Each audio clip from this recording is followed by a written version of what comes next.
Ndabasuje kandi mbifuriza ikaze muri amakuru ku buryo burambuye inshuti bakunze ubugingo TV1.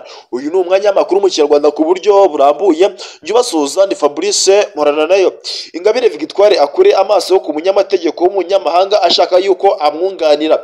Ingabire Victoire umuhoza akurikiranyweho ibyaha birimo kurema umutwe w'abagizi ba nabi no gutegura ibikorwa bigamije gukurura imvururu muri rubanda. Kuwa 8 Nyakanga 2025 yagejejwe imbere y'urukiko rw'ibanze rwa Kicukiro gaburane kwifunga n'ifungurwa ry'agateganyo, ariko umucamanza yubahiriza ubusabe bwiwe yimurira urubanza kuri 15 Nyakanga. Impamvu Ingabire Victoire yatanze asaba ko yakongererwa iminsi zirimo kuri ubu ngubu ko yunganiwe na Maître Gatera Gashabana ari nawe wunganira abandi bantu 9 baregwa muri dosiye imwe, akaba ashaka yuko yagira umwunganizi w'umunyamategeko wiwe wihariye kandi akaba mufite ukorera umwuga muri Kenya, ndetse ko yasaba ko yahabwa uburenganzira n'urugaga rw'abavoka bo mu Rwanda uburenganzira bwo kuza gukorera hano mu Rwanda akamwunganira.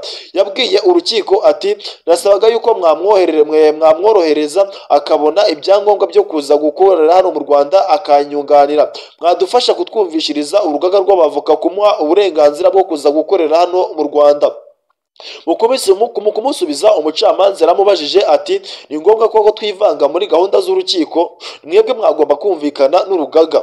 Urukiko rwashingiye ku mpamvu yatanze asaba kongererwa iminsi rwimurira urubanza kwifunga n'ifungurwa kwa 15 Nyakanga kugira ngo yitegure neza ndetse akurikize ibisabwa mu rugaga kugira ngo uwo mwunganizi yifuza ko amwunganira abone ibyangombwa. Ariko umucamanza ati icyo gihe nta yindi mpamvu urukiko ruzumva. Umwunganizi wa Ingabire ntibahuza imvugo. Umunyamategeko w'umunyakenya Ingabire Victoire yabwiye urukiko ko ashaka ko ariwe uzamwunganira, yitwa Emily Kwamboko Osimiwo, asanzwe abarizwa mu rugaga rw'abavoka bo muri Kenya, ndetse akaba avuga yuko atari ubwa mbere yunganiye Ingabire Victoire. Mu kiganiro yagiranye n'igihe ku murongo wa telefone, Osimiwo yavuze yuko Ingabire Victoire yamuvugishije akimara gutabwa muri yombi, ariko bitigeze bongera kuvugana, gusa ngo yamusabye ko yasaba ibyangombwa mu rugaga kugira ngo azashobore kumwunganira. Yagize ati yaramvugishije amabwiriza yuko nasaba uburenganzira bwo kuzamwunganira, ariko ubu ngubu sindi kubasha kuvugana nawe bitewe n'uko bamwimuye. Ubu ngubu akaba ari mu maboko y'ubushinjacyaha. Kugira ngo rero tuvugane byinshi, igihari nuko gusa urugaga rw'abavoka mu Rwanda rwama uburenganzira nkabasha kuza kumwunganira. Nubwo bimeze bityo, Osimo avuga yuko atazi neza niba ari we Ingabire yahisemo ngo kuko kuzamwunganira, ngo kuko avuga yuko niba yaramuvuze mu rukiko ubwo bishoboka yuko atabashije gukurikirana ibyo by'urubanza ruheruka. Ati niba yaravuze izina ryanjye ubwo birashoboka yuko ari njyewe, sinzi niba hari undi muntu duhuje amazina. Yavuze yuko icyo asabwa kugira ngo yunganire Ingabire Victoire ari uko urugaga rw'abavoka bo mu Rwanda rwamuha uburenganzira hashingiye ku itegeko ryo mu Rwanda ryorohereza abanyamategeko bo mu muryango wa Afurika y'Iburasirazuba, bivuga ko umunyamategeko wese wo muri East African Community ushaka gukorera mu Rwanda agomba guhabwa uruhushya. Urugaga rwamwimye uruhushya. Mu gushaka kumenya icyo urugaga rw'abavoka mu Rwanda ruvuga kuri iyi ngingo, igihe yagiranye ikiganiro na Maître Nkundabarashi ukuriye urugaga rw'abavoka hano mu Rwanda, avuga yuko ubusabe bwa Maître Osimiwo muri Kenya asaba ko yahabwa asabwa yuko yahabwa uruhushya rwo gukorera mu Rwanda igihe gitoya kugira ngo yunganire Ingabire Victoire. Ati uriya mwavoka yaratwandikiye adusaba kubona uburenganzira bw'agateganyo bwo kunganira Ingabire Victoire, atubwira yuko ari umukiriya we. Aranatugaragariza mu ibaruwa yiwe yatwandikiye ati mu mategeko imikorere y'abavoka si uko harimo icyo bita ihame ry'imigiriranire. Kugira ngo rero wemererwe gukorera mu kindi gihugu nuko icyo gihugu nacyo cyemerera abavoka b'icyo gihugu gukorera mu gihugu cyanyu.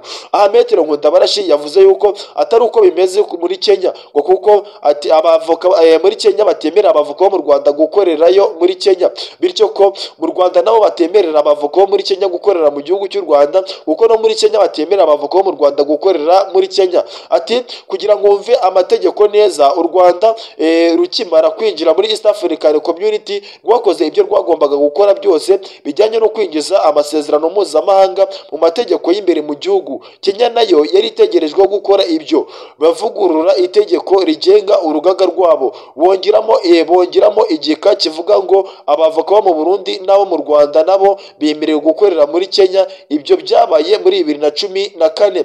Bakimara kuritora ryamaze nk'ukwezi kumwe cyangwa abiri, abantu bararegera mu rukiko rw'ubujurire rwa Kenya. Urukiko rwemeza yuko icyo gika kigomba kuvanwaho kuko rinyuranyije n'itegeko nshinga, kuko hatabayeho kubanza kubaza abaturage kugira ngo bagire icyo barivugaho. Icyemezo nomero 94 cyo mwaka wa 2014 cy'urukiko rw'ubujurire rwa Kenya gikuraho ingingo ya 12 n'iya 13 agaka ka mbere. Yemejwe ko urugaga rw'abavoka muri Kenya yavugaga ko abo mu Rwanda n'u Burundi bemererwa gukorera nk'uko byari bimeze n'abandi bo mu bihugu bya East African Community, cyasohotse mu mwaka wa 2014.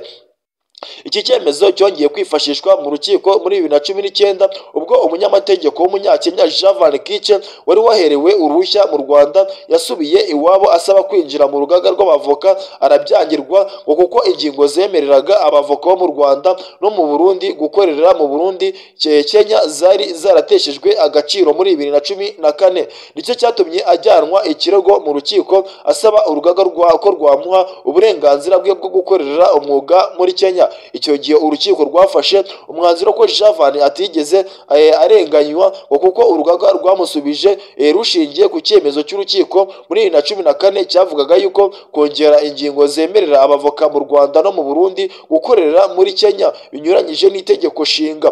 Metero Nkundabarashi yavuze yuko mu Rwanda twari twarakoze ibyo twasabaga byose. Twebwe ku ruhande rw'u Rwanda twatangiye kwemerera abavoka b'abanyakenya kuza gukorera mu Rwanda. Hari n'abari hano ubu ngubu bakorera mu Rwanda. Iki gitekerezo cyari gihari. Twatekerezaga yuko nubwo muri Kenya bakuyeho bari baranze yuko abavoka bo mu Rwanda bakorera muri gihugu cya Kenya, twebwe twari kubohereza bakaza gukorera mu gihugu cy'u Rwanda.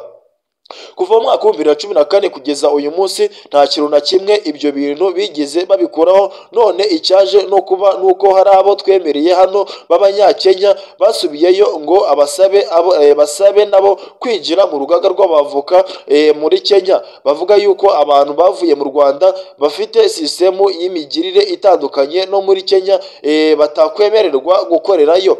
Yavuze ko kandi nk'uko u Rwanda rwihutiye kwinjiza ibyo rwasinye mu masezerano mpuzamahanga mu mategeko yarwo bwite, batekerezaga yuko n'ibindi bihugu bya East African Community ariko byari kubigenza, ariko kugeza ubu ngubu bikaba bitarashyirwa mu bikorwa. Ati ubu rero aho ngaho niho hari ipfundo ry'ikibazo. Ibihugu byari bifite inshingano zo kwinjiza ibikubiye muri ayo masezerano mu mategeko agenga imyuga y'abavoka ku mpande zombi. Kenya rero kugeza uyu munsi ntabwo ariko bimeze. Ni ukuvuga ko mu yandi magambo ibintu atari magirirane, kubera ko batemera ko abanyarwanda gukorera umwuga muri Kenya, natwe ntabwo twemerera abanyakenya gukorera mu Rwanda. Metero Osimo yarasubijwe ntiyanyurwa. Umuyobozi w'urugaga rw'abavoka mu Rwanda yavuze ko Osimo Emery bamusubije bamubwira yuko ibyo yasabwa gukorera mu Rwanda bitakwemerwa kuko Kenya itubahirije ihame ry'imigiriranire. Yavuze yuko ibaruwa ye ya mbere yayohereje kwa 25 Kamena bakamusubiza kwa 27 Kamena 2025. Ati amaze kutwandikira twaramusubije turamubwira tuti kubera yuko ibintu bimeze kubera ukuntu ibintu bimeze ntabwo twakwemerera uruhushya rwo gukorera hano mu Rwanda by'igihe gito, kuko mu mategeko agenga imikorere y'urugaga iyo umwavoka w'umunyamahanga ashatse kuza gukorera mu Rwanda asaba uburenganzira umuyobozi w'urugaga, n'umuyobozi w'urugaga mu byo asuzuma n'umuyobozi w'urugaga mu byo asuzuma harimo no kureba niba icyo gihugu cyemerera abanyarwanda cyangwa se kuba bakorera aho ngaho aturutse. Kuba rero ayo mategeko ya Kenya rero kugeza ubu ngubu atarashyirwa mu bikorwa, niyo mpamvu tutakwemerera gukorera hano mu Rwanda. Naramusubije ndamubwira ati ubwo burenganzira ntabwo ubwemerewe. Yego yarongeye arandika avuga yuko ibaruwa y'ubujurire bw'icyo gisubizo hano rero agakoresha amasezerano ya East African Community ndetse n'ibijyanye no kohereza urujya n'uruza rw'abantu n'ibintu, avuga yuko yakagombye kuba yaremerewe kuba yaza hano mu Rwanda kumwunganira. Twaramusubije tumuhakanira. Yongeyeho ko ikintu gitangaje muri iyi baruwa yita iy'ubujurire nta hantu na hamwe avuga yuko ziriya manza namubwiye ubwo bamusubizaga zavanyeho.